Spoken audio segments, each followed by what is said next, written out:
Match day 3 gets underway tomorrow in the Europa League, where Red Star Belgrade takes on Midtjylland from Denmark. Match day 3. I guess this is the last of the first round, so to say. So match day 4, 5, and 6 are teams that every team has already faced.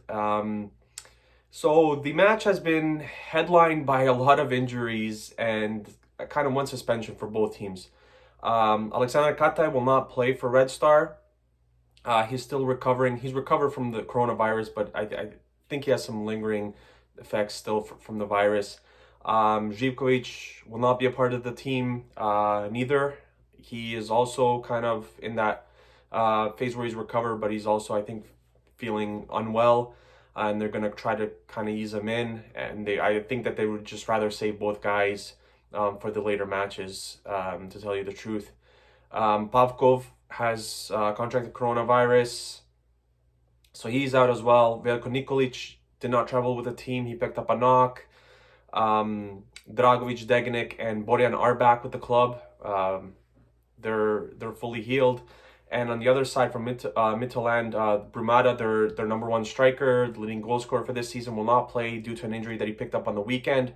Also should be noted that Midtjylland were down 2-0 at halftime this past weekend. They ended up drawing 2-2, but he will not play. And Juninho, their starting center back, will not play either because of I think a straight red that he picked up in the last round against Braga. So the Red Star kind of starting 11, we're going to see what Stankovic does. I think similar to the Ludogorets one, I can see some surprises here. Borjan is going to start in goal, and then the question becomes, does he go with 3 at the back, or is it going to be the 4?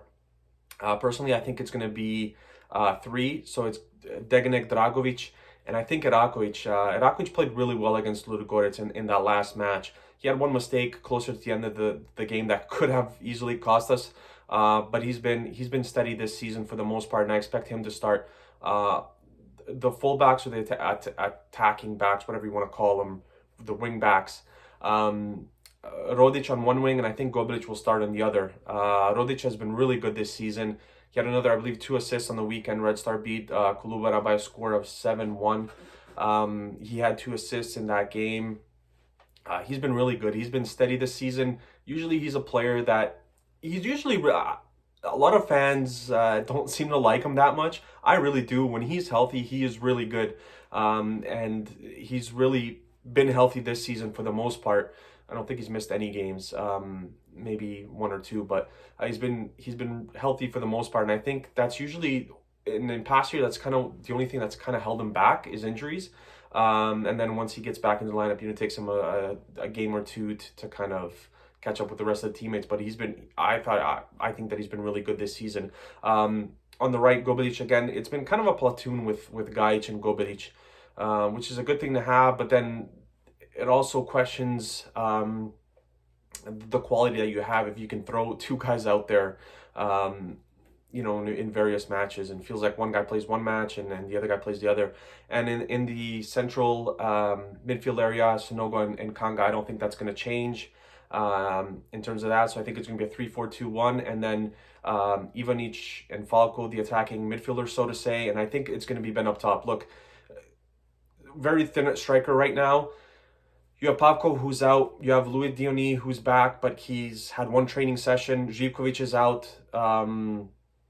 Ben as a false 9, I think, is the only real option. Wouldn't surprise me if Stankovic went with Lazetic, 17-year-old, scored his first goal for Red Star on the weekend against Kolubara. He didn't travel with the youth squad who faced St. Patrick from Ireland. They ended up winning 2-0, so 4-0. Congratulations to the young boys on the win and progression to the next stage. But I wouldn't really be that surprised if Lazetic played. Maybe a change in formation to, at halftime, if things aren't going necessarily our way, you throw on Lazetic and maybe you move Ben to attacking midfield role or something like that. But I honestly wouldn't even be surprised if Stanic somehow was thrown into this lineup. Maybe Falco doesn't start. Although I thought Falco was really good on the week. When you win 7-1, there's not going to be too many players who didn't play well. I thought he played really well on the weekend, actually. And he's kind of rounding into some kind of form for Red Star. I think he's struggled a lot since he came here, but he's starting to get into a little bit of a rhythm. I don't want to jinx him here, but let's not make no mistake about it. I mean, not having Kata is a huge loss, and your number one goal scoring threat in Pavkov as well being out. Now you have to resort to a false nine in a sense, and even with Louis Diony up top, he's not your out and out striker either. So playing him up top, you're kind of going with maybe not a false nine, but maybe a guy who's not exactly a number nine. One thing that I did notice, I was looking some of the stats over for Midtjylland.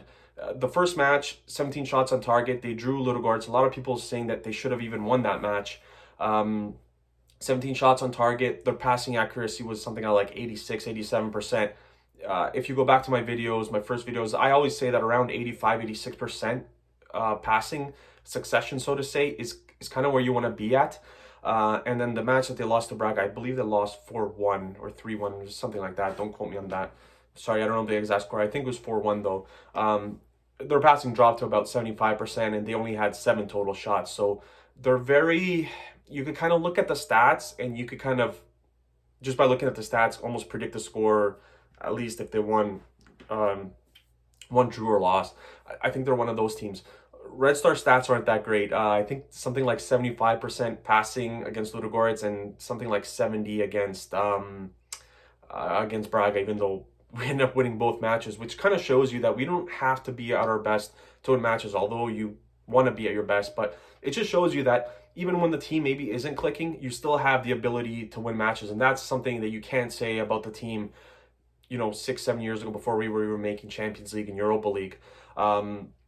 So that shows signs of a team that's kind of coming together and really performing above and beyond what most people outside the club thought. And now that we look back with the players out for tomorrow's match, how big really that Ludogorets match was, because you're missing 4 or 5 key players from that match. You're missing 2 key players from this match, and 3 points from the last match. If you can honestly even get away with 1 point away, your next 2 games are Ludogorets and Midtjylland, or I think it's Midtjylland and Ludogorets, both at home, and then you finish off with Braga. So, we have to be able to take at least 1 from this match. Even if we lose this, it's not the end of the world. You're still on 6 points. Midtjylland will be on 4, and depending on what happens in the other game. But obviously, you want to win all matches, and Midtjylland is a team that can attack. I just wonder how they're going to look without their number one goal scorer. Sisto is one of their better players as well. He'll be there. They have 4 or 5 Brazilian players who really run the team in terms of the ball kind of goes through them and they create the chances. But they are kind of thin at the back and they do concede some goals. So I think that's going to be kind of Red Star's point of attack. I think it's going to be very counter-attack-ish game from Red Star. I think they're going to sit back a little bit. Their coach, I believe, said Midtjylland need to pick up 4 points from the next 2. I think I'm assuming they play us in match day 4 as well. So, and he also mentioned, kind of took a shot saying that once Red Star went up against Ludogorets, they just kind of sat back and killed the game, and the game wasn't really fun anymore to watch, whatever the case may be. But and he said they have to pick up 4 points. So I'm assuming they want the 3 points here and then at least a draw in Belgrade. So we'll see how that goes. But yeah, I mean, Katai missing and Pavkov, you can argue those are the 2 biggest goal threats. But this team has the experience. A lot of players are back. Like I said, I think the 3 at the back is kind of what we're going to go with here. And then Sonogo and Kanga maybe dropping back and just collecting the ball from the center backs. Although Dragovic, when he wants to, he can really press for a center back.